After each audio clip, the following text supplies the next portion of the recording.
ఏమ్మా అప్పు ఎలా ఉంది అత్తగారి ఇల్లు? చాలా చండాలంగా ఉందండి.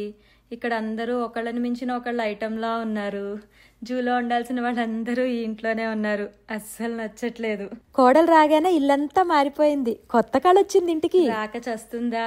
మా నాన్న కాళ్ళు పట్టుకుని కాలర్ పట్టుకుని బలవంతంగా గిఫ్ట్స్ కోసం అని లక్షలు దొబ్బారు కదా అన్ని.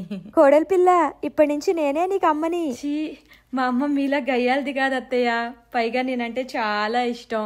మీరేమో నన్ను అన్నిట్లో పోటీలా అనుకుంటారు. మిమ్మల్ని అమ్మ అని ఎలా అనుకుంటా చెప్పండి? నిండు నూరేళ్లు సుఖ సంతోషాలతో ఉండమ్మా. మీరుండనివ్వాలిగా అత్తయ్య. కొత్త కోడలు వచ్చింది, నాకెంత సంతోషంగా ఉందో. ఇక నేను ఇల్లంతా అప్పచెప్పి ప్రశాంతంగా ఉంటా. ఎందుకుండరు అత్తయ్య? నా ఉద్యోగం కూడా మానిపించేశారు. ఇంకా పర్మనెంట్ పని మంచి దొరికినట్టేగా. నువ్వెంత అదృష్టవంతురాలో తెలుసా అమ్మాయి? సొంత అక్కలా చూసుకునే మరదలు దొరికింది నీకు. పెళ్లిలో నన్ను కంట్రోల్ చేసినప్పుడే అర్థమైంది అత్తయ్య, నా మరదలకి నేనంటే ఎంత ప్రేమో. అదే ప్రేమతో నేను కూడా తనకి ఎంత తొందరగా కుదిరితే అంత తొందరగా సంబంధం చూసి ఇంట్లోంచి అత్తారింటికి పంపించేస్తా.